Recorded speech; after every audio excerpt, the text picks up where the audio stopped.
Welcome to America series New York episode.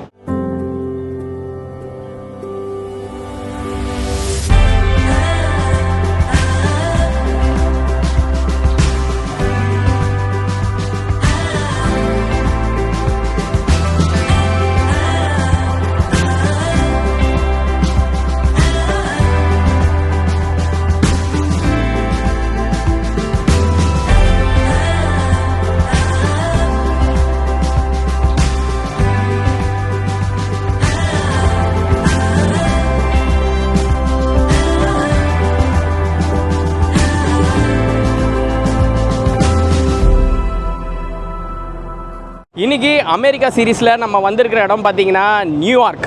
கரெக்டாக நியூயார்க்கில் நான் மேன்ஹாட்டனில் இருக்கிற டைம்ஸ் ஸ்கொயர் ஏரியாவில் தாங்க இருந்து பேசிகிட்டு இருக்கேன். போன வீடியோவில் நம்ம நயகரா பார்த்துருப்போம். நயகரா முடிச்சுட்டு இப்போ நியூயார்க் வந்துட்டுருக்கோம். இந்த டனல் வந்து மஞ்சள் வெயில் சாங்கில் வரக்கூடிய ஒரு டனல் தான். நியூ ஜெர்சிலேருந்து நியூயார்க் வர வழியில் இருக்கும்.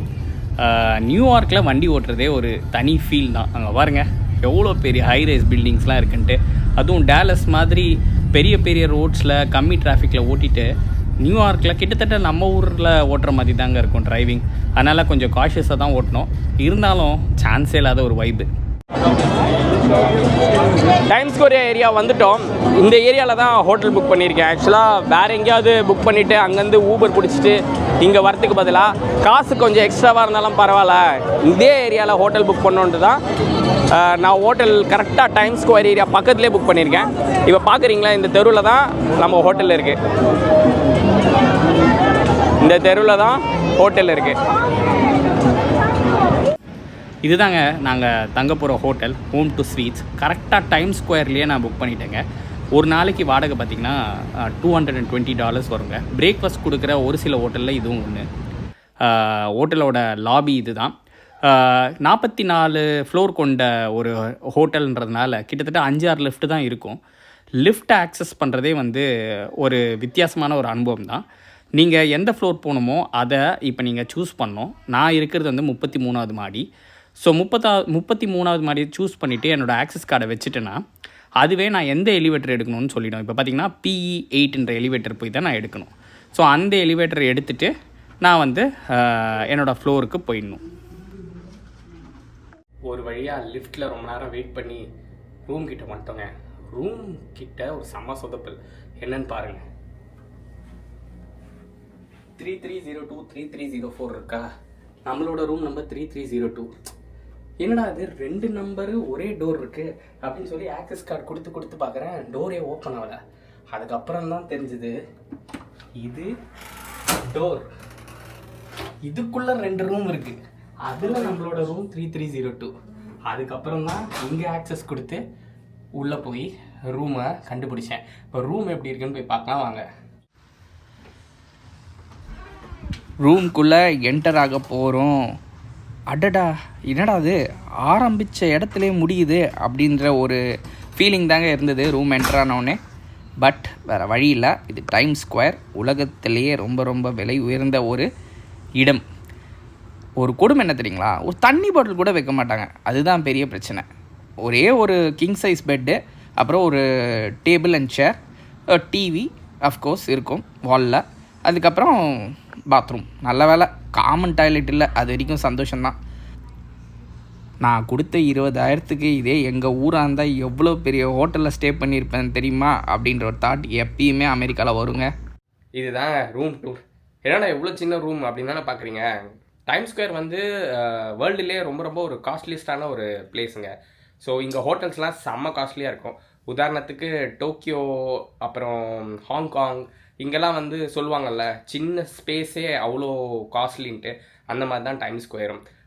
இன்றைக்கி ஒரு நாளைக்கு வாடகை பார்த்திங்கன்னா கிட்டத்தட்ட $250 ஆச்சு. On an average through the year $200 இருக்கும்.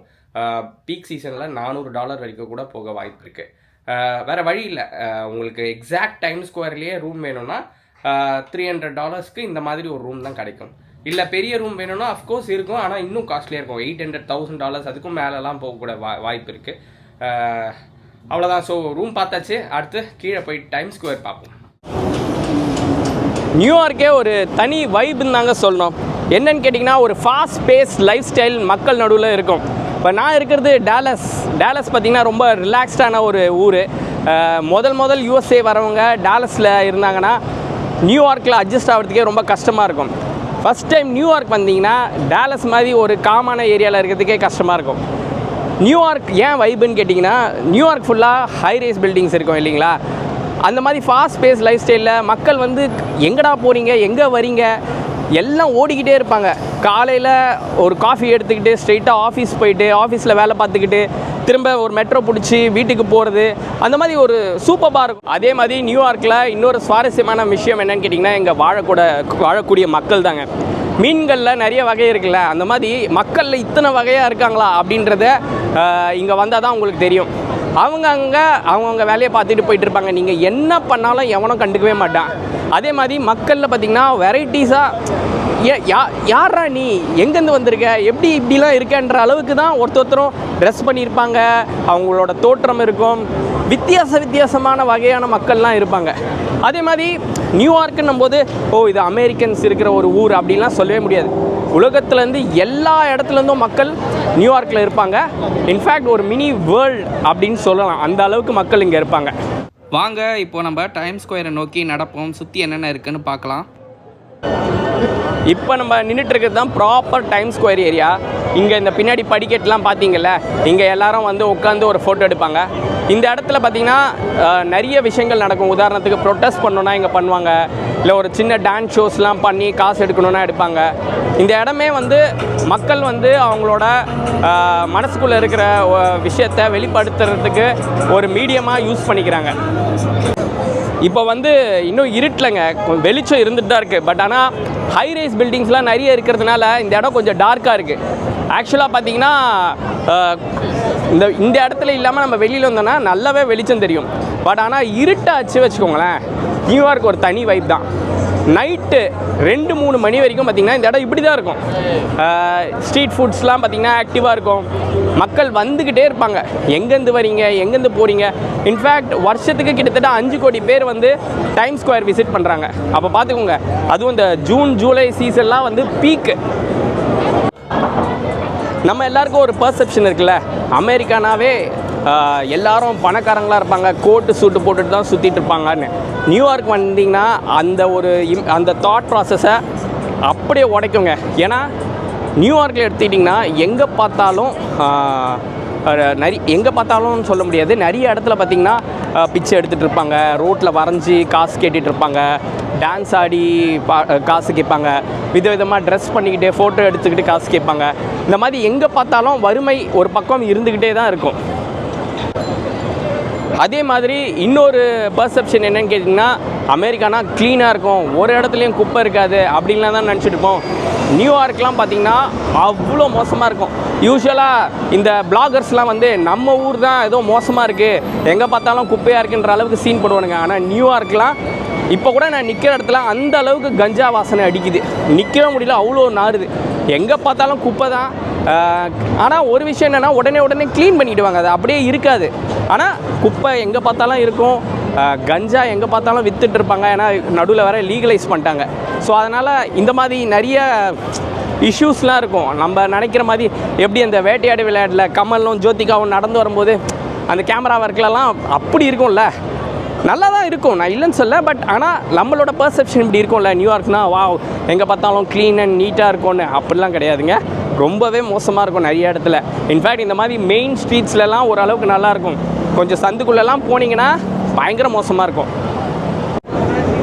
இப்போ வந்து டைம் வந்து ஒரு 8 மணி ஆகுது. மத்தியானம் நியூயார்க் டைம் ஸ்கொயர் எப்படி இருக்குன்னு இப்போ பாருங்கள்.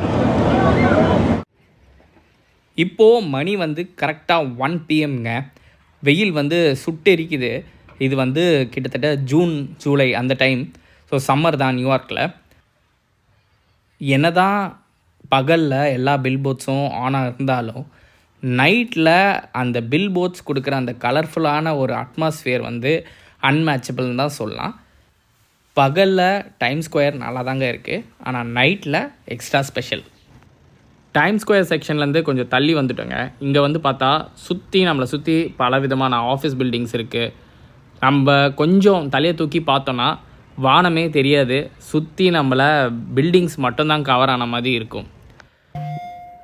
டைம்ஸ் ஸ்கொயர் ஏரியாவில் பல லட்சம் டூரிஸ்ட் எவ்ரிடே வந்து போகிறதுனால செக்யூரிட்டிலாம் ஃபுல்லி டைட்டனாக இருக்குங்க. அதனால் நியூயார்க் போலீஸ் இங்கேயும் அங்கேயும் சுற்றிக்கிட்டே இருப்பாங்க. இன்ஃபேக்ட் பல தடவை ஹெலிகாப்டர் வந்து மேலே அடிக்கடிக்கு பறக்கிறதையும் நம்ம பார்த்துட்ருப்போம். ரொம்ப ரொம்ப ஹைலி செக்யூர்டான ஒரு என்விரான்மெண்ட் தான் இருக்கும் இங்கே. டைம்ஸ் ஸ்கொயர் ஏரியா ஸ்ட்ரீட்ஸ்லாம் பார்த்திங்கன்னா நம்பரில் தாங்க டிஃபைன் பண்ணியிருப்பாங்க. உதாரணத்துக்கு டைம்ஸ் ஸ்கொயர் ஏரியா ஸ்டார்ட் ஆகிறது பார்த்திங்கன்னா 42nd ஸ்ட்ரீட்லேருந்து 47th ஸ்ட்ரீட் வரைக்கும் தான். டைம்ஸ் ஸ்கொயர்ன்றது மேன்ஹாட்டன் டிஸ்ட்ரிக்டில் இருக்கிற ஒரு சின்ன கார்னர் தாங்க. அது மட்டும் இல்லாமல் பல பேரோட தலையத்தை ஒரு நொடியில் மாற்றக்கூடிய நியூயார்க் ஸ்டாக் எக்ஸ்சேஞ்சும் இங்கே தாங்க இருக்குது. ரொம்ப நேரம் சுற்றியாச்சுங்க. பயங்கரமாக பசிக்குது. ஒரு மலேசியன் ரெஸ்டாரண்ட் இருக்குதுன்னு சொன்னாங்க. எனக்கு மலேசியன்னா ரொம்ப பிடிக்குங்க. டேலஸில் பெரிய ஆப்ஷன்ஸ் இல்லை. ஆனால் நியூயார்க்கில் பார்த்திங்கன்னா கண்டிப்பாக எந்த குவிசனாக இருக்கட்டும் ஓரளவுக்கு ரீசனபிளி குட் டேஸ்ட் இருக்கும். ஸோ அந்த நம்பிக்கையில் மலேசியன் நிறைய ஆப்ஷன்ஸ் இருந்தாலும் பெஸ்ட் ரேட்டிங் ஏதோ தேடி ரசா அப்படின்ற அந்த ரெஸ்டாரண்ட்டுக்கு தாங்க வந்திருக்கோம்.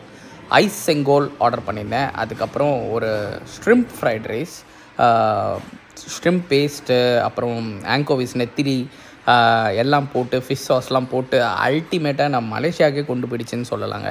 அவ்வளோ ரசித்து சாப்பிட்டேன். அடுத்த ஐட்டம் பார்த்திங்கன்னா ஒரு ப்ரான் ஸ்டார்டர். இது வந்து பார்த்திங்கன்னா எக் யோக், அதை மஞ்சக்கருவை பட்டரில் நல்லா குக் பண்ணி அதில் ப்ரான்ஸை போட்டு டாஸ் பண்ண ஒரு ஃபுட். அதுவும் சூப்பராக இருந்துச்சு. நல்லா சாப்பிட்டு முடிச்சதுக்கப்புறம் எங்கடா போகலான்னு யோசிச்சுட்டு இருக்கும்போது ஒரு பில்டிங்கை பார்த்தேங்க. இந்த பில்டிங் எங்கேயோ பார்த்த மாதிரி இருக்கேன்னு தோணுச்சு. அப்புறம் தான் ஞாபகத்துக்கு வந்தது, நம்ம பிரசாந்த் ஐஸ்வர்யா ராயும் ஜீன்ஸ் படத்தில் டான்ஸ் ஆடுவாங்களே, எம்பயர் ஸ்டேட் பில்டிங்க.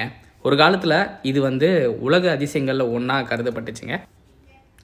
இந்த பில்டிங் வந்து 1931 கம்ப்ளீட் ஆச்சுங்க. மொத்தம் 102 ஃப்ளோர்ஸு. ஸ்டீல்லையே கட்டப்பட்ட ஒரு பில்டிங்கிறதுனால தான் எம்பயர் ஸ்டேட் பில்டிங்க்கு அவ்வளோ ஒரு வரவேற்பு. அப்சர்வேட்டரி டெக்குக்கு போயிட்டு நான் ஃபுல் வீடியோ எடுத்திருந்தேங்க. அடுத்த வாரங்களில் எம்பயர் ஸ்டேட் பில்டிங்கோட ஃபுல் வீடியோ வந்து நான் வீலாகாக போடுறேன். அப்போ பார்த்து என்ஜாய் பண்ணுங்கள். அடுத்து நம்ம போக போகிற இடம் என்னென்னு கேட்டிங்கன்னா Herald Square. Times Square area சுற்றி பார்த்திங்கன்னா மேன்ஹாட்டனில் நிறைய பார்க்ஸ் இருக்குங்க. இந்த பார்க்கோட சிறப்பம்சம் என்னென்னா என்ன டைமோ அத்தனை தடவை பெல் அடிக்குங்க.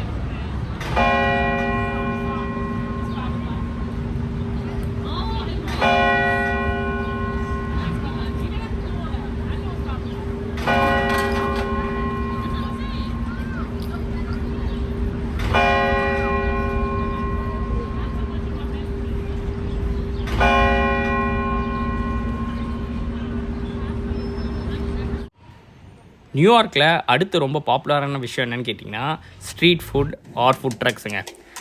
ஃபாஸ்ட் பேஸ் லைஃப்க்கு ஏற்ற மாதிரி கம்மி விலையில் ஃபுட்டு எங்கே பார்த்தாலும் கிடைக்கும். அதில் ஒன்று பார்த்திங்கன்னா தான் இந்த lamb kebabs, chicken kebabs, chicken wrap, அப்புறம் ரைஸில் மிக்ஸ் பண்ணி கொடுக்குற காம்போஸ், இதெல்லாம் ரொம்ப பாப்புலர். இது வந்து டோட்டலாக இந்தியன் ஸ்டைலில் இருக்காது, கொஞ்சம் mix of Mediterranean and Indian ரெண்டுமே சேர்ந்த போல் இருக்கும். இதெல்லாம் வந்து ரொம்ப ரொம்ப பாப்புலர். $8 $10 நல்ல ஒரு குவான்டிட்டியில் உங்களுக்கு ஒரு ஃபுல் மீல் சாப்பிட்ட திருப்தி கிடைக்கும். அதனால் இதெல்லாம் எங்கே பார்த்தாலும் எந்த தெருவில் பார்த்தாலும் இது ரொம்ப பாப்புலர். அடுத்து பார்த்திங்கன்னா அமெரிக்காவோட இட்லி தோசை மாதிரி பீட்சா வந்து எங்கே பார்த்தாலும் இருக்குங்க. $1 பீட்சா இருக்குங்க. அதுதான் ஸ்பெஷாலிட்டி. அதாவது பொருளாதாரம் எப்படி நிர்ணயிக்குது பாருங்களேன். 50 வருஷத்துக்கு முன்னாடி $1 விற்றாங்க பீஸா. இப்போவும் நிறைய கடையில் ஒரு பெரிய ஸ்லைஸ் ஆஃப் பீஸா வந்து $1 விற்கிறாங்க. அமெரிக்கன்ஸ் பார்த்திங்கன்னா கொஞ்சம் வறுமையில் இருக்கிறவங்க நிறைய பேர் 3 வேளையும் $1 பீஸா வாங்கி சாப்பிட்டு அவங்க அன்றாடம் நாளை கடந்து வராங்க. ஸோ இது வந்து ரொம்ப பாராட்டப்பட வேண்டிய விஷயம். ரொம்ப ரொம்ப பாப்புலருங்க நியூயார்க்கில் பீட்சா. இப்போ வந்து நைட்டு 2 மணிக்கு டைம்ஸ் ஸ்கொயர் எப்படி இருக்குன்னு இப்போ பார்க்க போகிறீங்க பாருங்கள். உண்மையிலேயே நைட்டு 2 மணிக்கு தாங்க நான் வந்து வீடியோ எடுக்கிறேன். இப்போ டைம் 2:15. பில் போர்ட்ஸ்லாம் பார்த்திங்கன்னா ஏதோ ஸ்பேஸ் ரிலேட்டட் ஐட்டம்ஸ் ஓடிட்டுருக்கு. சான்ஸே இல்லை, பார்க்க சூப்பராக இருக்குது.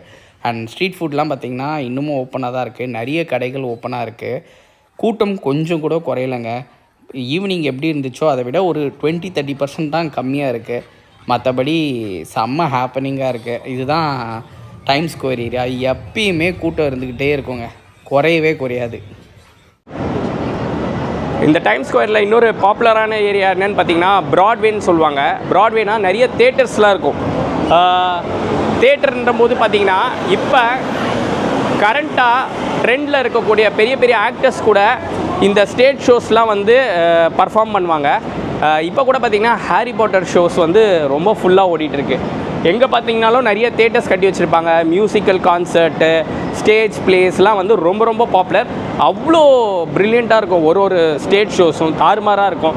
ஸோ எனக்கு வந்து ஒரு நாள் கண்டிப்பாக இந்த ப்ராட்வேல போயிட்டு இந்த ஸ்டேஜ் ஷோ, இந்த ஹாரி பாட்டர் ஷோ மாதிரி ஏதாவது ஒன்று பார்க்கணுன்னு ஆசை.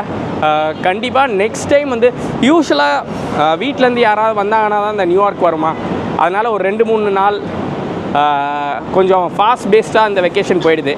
பட் ஒரு வின்டர் டைமில், ஒரு நவம்பர் டிசம்பர் டைமில், அந்த கிறிஸ்மஸ் டைமில் நியூயார்க் வந்து பொறுமையாக ரசிச்சுட்டு எல்லா இடத்தையும் பார்த்துட்டு போகணுன்றது தான் பிளான். எந்த வேலை செஞ்சாலும் எங்கே செய்யணும்னு இருக்குதுன்னு சொல்லுவாங்கள்ல, ரிக்ஷா ஓட்டினா கூட டைம் ஸ்கொயரில் ரிக்ஷா ஓட்டணும்.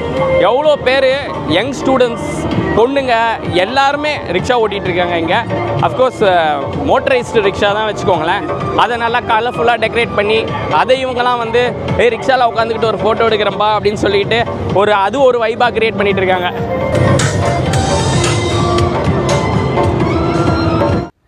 இந்த ஏரியாவில் பார்த்திங்கன்னா பெரிய பெரிய பிராண்ட்ஸ், லூயி வுட்டான், அப்புறம் ரோலெக்ஸ்லேருந்து எல்லா பிராண்ட்ஸ் யூ நேம் இட் எல்லாமே கிடைக்குங்க. அதே மாதிரி ரோட்டு கடையில் கூட எல்லா ஐட்டம்ஸும் வச்சு விற்பாங்க. சின்ன சின்ன குண்டூசிலேருந்து போஸ்டர்ஸ் வரைக்கும் எல்லாமே ரோட் சைடில் கிடைக்கும். இப்போ நீங்கள் பார்த்துட்டு இருக்கிறது நாஸ்டாக், அமெரிக்கன் ஸ்டாக் எக்ஸ்சேஞ்சோட பில் போர்டுங்க. இது பக்கத்துலேயே பார்த்திங்கன்னா அமெரிக்கன் ஃப்ளாக் போட்ட ஒரு பெரிய போர்டு ஒன்று இருக்குங்க லைட்ஸோட. அங்கே நின்று தான் எல்லோரும் ஃபோட்டோ எடுப்பாங்க. ரொம்ப ரொம்ப ஒரு பாப்புலரான ஃபோட்டோ ஸ்பாட் அது. அந்த இடம் ஃபோட்டோ எடுத்து முடித்த உடனே பார்த்திங்கன்னா அது பக்கத்துலேயே நிறைய பில் போர்ட்ஸ் இருக்குது. அங்கே வந்து எக்ஸாக்ட் அமௌண்ட் எனக்கு தெரில, கொஞ்சம் மணி பே பண்ணாவே பார்த்திங்கன்னா நம்மளோட பர்சனல் பிக்சர்ஸோ ஃபோட்டோவோ கூட நீங்கள் அந்த பில் போர்டில் டிஸ்ப்ளே பண்ணி, இப்போ ரீல்ஸ்லலாம் பாப்புலராக இருக்குல்ல, அதை நீங்கள் பண்ணலாம். கடைசியாக ரூமுக்கு போகிறதுக்கு முன்னாடி என் பையன் வந்து, அடா M&Mோட பெரிய அவுட்லெட் இருக்குது, இங்கே போய்ட்டு எனக்கு சாக்லேட் வாங்கி கொடுங்க அப்படின்னா, சரி உள்ளே என்ன தான் இருக்குது, நம்ம ட்ரெஸ் ஷாப்லாம் விசிட் பண்ணேன். பட் ஏதாவது ஒரு நமக்கு பரிச்சயமான ஒரு பிராண்ட் அதுக்குள்ளே எதாவது போகலான்னு நினச்சிட்டே இருக்கும்போது M&M சாக்லேட்ஸ் நம்ம எல்லாருமே சாப்பிட்ருப்போம் இல்லையா. சரி அதோட அவுட்லெட் இருக்குது, உள்ளே என்ன தான் இருக்குதுன்னு போய் பார்க்கலான்னு முடிவு பண்ணிட்டு உள்ளே போனேங்க. உள்ளே போன எனக்கு பெரிய ஆச்சரியம் என்னென்னு பார்த்திங்கன்னா, M&M சாக்லேட்ஸ் மட்டும் இல்லைங்க, bags, water bottles, T-shirts, you name it எல்லாத்துலேயுமே அவங்களோட பிராண்டு பதிச்ச ஒரு டிசைன் வந்து வச்சுருந்தாங்க. சான்ஸே இல்லைங்க, பயங்கரமாக இருந்தது. இதெல்லாம் கூட வாடா நீங்கள் பிராண்டை க்ரியேட் பண்ணுவீங்கன்ற அளவுக்கு. நமக்கு தெரிஞ்ச வரைக்கும் பார்த்திங்கன்னா M&Mன்றது ஒரு ஜெம்ஸ் சாக்லேட், கரெக்டுங்களா? ஆனால் எக்கச்சக்க வெரைட்டிஸ் ஆஃப் சாக்லேட்ஸ். இன்ஃபேக்ட் அந்த சாக்லேட் கடல்னு சொல்லலாம், அந்த அளவுக்கு டிஸ்பிளேயில் வச்சுருந்தாங்க சாக்லேட்ஸு. நீங்களே பாருங்கள், ஜெம்ஸ் எல்லாம் எத்தனை விதமான கலரில் இருக்குமோ அத்தனை கலர்ஸில் சாக்ஸ் எல்லாம் வச்சுருக்காங்க பாருங்கள். க்யூட்டாக இருக்குது பார்க்கவே. அதுக்கப்புறம் பிளேட்டில் கூட M&M, அதுக்கப்புறம் ஜெம்ஸ் எல்லாம் கலெக்ட் பண்ணி வைக்கிற ஒரு சின்ன ஒரு பாக்ஸ் மாதிரி, அதுலேயுமே M&M design shorts, T-shirts.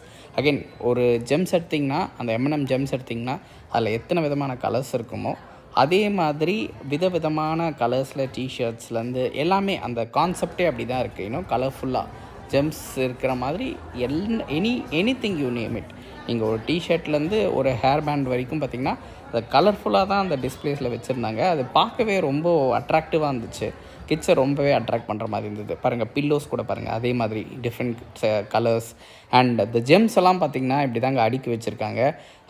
½ LB $10. ½ LB gems வாங்கி கிட்டத்தட்ட ½ LB is close to 3/4 kilo வச்சுக்கோங்களேன். டைம் ஸ்கொயர் வீடியோ உங்கள் எல்லாருக்கும் பிடிச்சிருக்கோன்னு நம்புகிறேன்.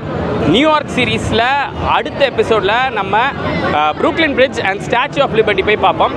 அது வரைக்கும் பாய் ஃப்ரம் விஷ்ணு.